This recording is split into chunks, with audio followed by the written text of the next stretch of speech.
प्यारे बच्चों नमस्कार। आज हम बात करते हैं बाह्य क्षेत्र में स्थितिज ऊर्जा। हमने लास्ट वीडियो में देखा था कि जो स्थितिज ऊर्जा निकाली थी उसके अंदर कोई एक्सटर्नल इलेक्ट्रिक फील्ड नहीं था, बाह्य विद्युत क्षेत्र नहीं था। अगर पहले से कोई बाह्य विद्युत क्षेत्र हो तो स्थितिज ऊर्जा कैसे निकालेंगे। तो इसके अंदर है एकल आवेश की स्थितिज ऊर्जा। अगर पहले से कोई बाह्य विद्युत क्षेत्र नहीं हो तो एकल आवेश की स्थितिज ऊर्जा शून्य होती है, लेकिन पहले से कोई विद्युत क्षेत्र है तो उसकी स्थितिज ऊर्जा क्या होगी। तो देखो, माना किसी बाह्य आवेश के आवेश द्वारा उत्पन्न बाह्य क्षेत्र E है। मान लो यहाँ पे पहले से कोई विद्युत क्षेत्र है, बाह्य आवेश है, जिसके कारण जो विद्युत क्षेत्र उत्पन्न हो रहा है वो E हो रहा है। बाह्य विद्युत क्षेत्र में बिंदु P लेते हैं जिसका मूल बिंदु के सापेक्ष स्थिति सदिश R सदिश है। देखो बेटा, एक्स वाई निर्देश तंत्र बनाते हैं।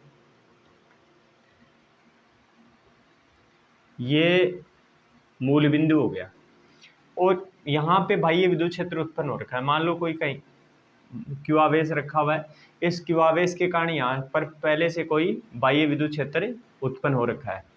ठीक है, तो यहाँ पे अगर मैं बात करूंगा कि एक बिंदु P है इस बाह्य विद्युत क्षेत्र के अंदर, सपोज करो यहाँ पे बाह्य विद्युत क्षेत्र है, इस बाह्य विद्युत क्षेत्र के अंदर एक बिंदु P लिया।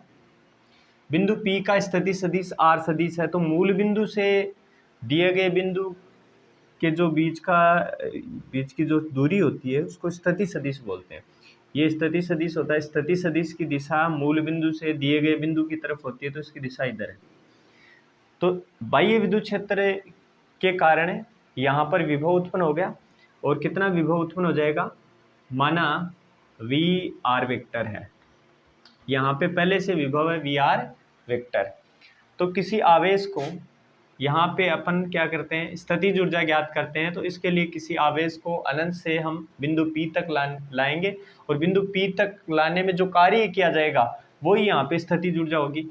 अब मैं कोई आवेश अनंत पर है क्यों, और उसको पकड़ के यहाँ पे ला रहा हूँ, यहाँ पे, तो इसको अनंत से यहाँ तक लाने में ये जो विद्युत क्षेत्र था उसके विरुद्ध कार्य करना पड़ा।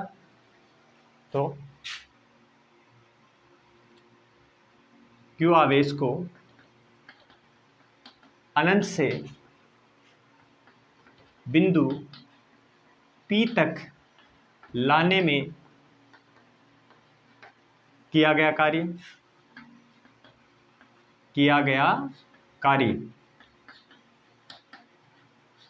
W बराबर, देखो बेटा V बराबर क्या होता है, V बराबर W अपॉन Q होता है। आपने स्टार्टिंग के अंदर फर्स्ट वीडियो में देखा था। तो W क्या होता है, विभव इंटू लाया गया आवेश। तो यहाँ पे कितना विभव उत्पन्न हो रहा है, और जो हम ये Q है जो आवेश अनंत से पकड़ के बिंदु P तक ला रहे हैं, तो यहाँ पे Q तो आवेश हो गया और विभव कितना है, वी आर वेक्टर। तो ये यहाँ पे किया गया कार्य हो गया। यह कार्य ही आवेश की स्थितिज ऊर्जा के रूप में संचित हो जाता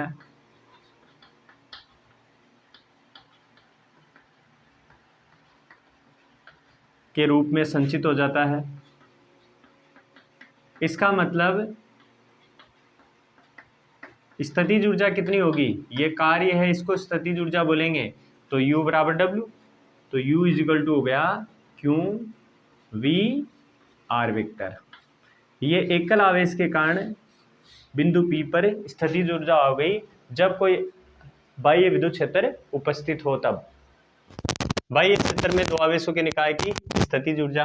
अब देखते हैं कि एक्स वाई निर्देश तंत्र में एक्स वाई, और ये इसका मूल बिंदु O है, यहाँ पे एक बिंदु A है, A बिंदु का स्थिति सदिश है R1 सदिश, एक बिंदु B है, बिंदु B का स्थिति सदिश है R2 सदिश, और इनके बीच की दूरी है R12 सदिश, यानी R12।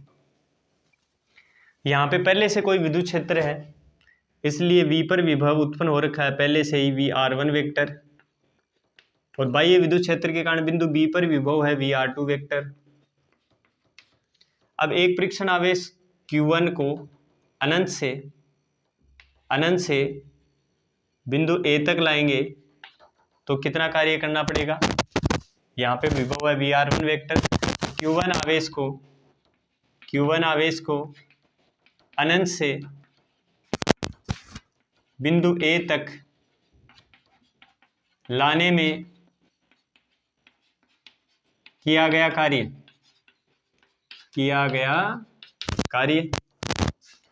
W1 बराबर हो जाएगा, आवेश है Q1 और यहाँ पे विभव VR1 वेक्टर, तो Q1 इंटू VR1 वेक्टर, समीकरण नंबर 1। उसके बाद में इस Q1 आवेश ने यहाँ पे विभव और उत्पन्न कर लिया बिंदु B पर, और वो क्या हो जाएगा K Q1 और बीच की दूरी R12। तो अब इस बिंदु B पर कुल विभव इतना हो गया। Q2 आवेश को जब अनंत से यहां बिंदु B तक लाएंगे तो कितना कार्य करना पड़ेगा। Q2 आवेश को अनंत से बिंदु B तक लाने में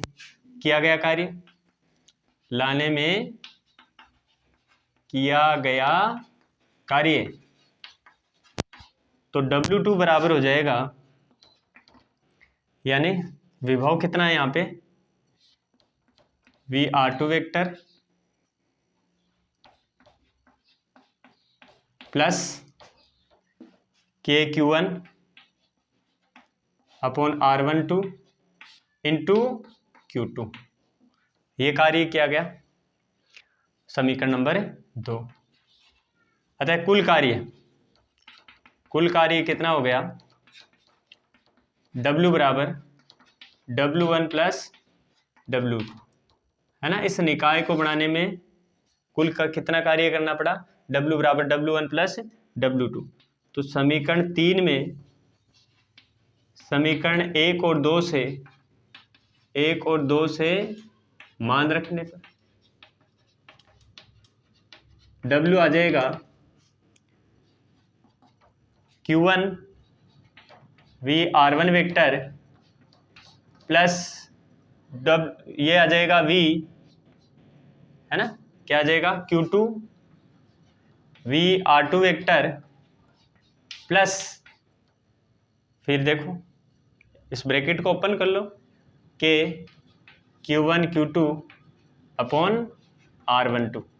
तो ये इतना कार्य किया गया, W1 का मान, फिर ये W2 का मान मैंने ब्रैकेट ओपन करके लिख दिया। यह कार्य ही निकाय की स्थितिज ऊर्जा के रूप में संचित हो जाता है, स्थितिज ऊर्जा के रूप में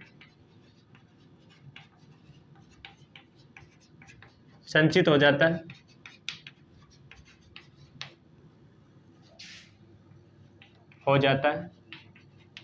इसका मतलब U कितना आ जाएगा, Q1 VR1 वेक्टर प्लस, ये देखो बेटा Q2 है, यहाँ पे Q2 है ना, इससे Q2 से मल्टीप्लाई, तो Q2 VR2 vector plus K Q1 Q2 upon R12। समझ गए। तो ये दो आवेशों के निकाय की बाह्य विद्युत क्षेत्र के उपस्थिति में स्थितिज ऊर्जा प्राप्त हुई।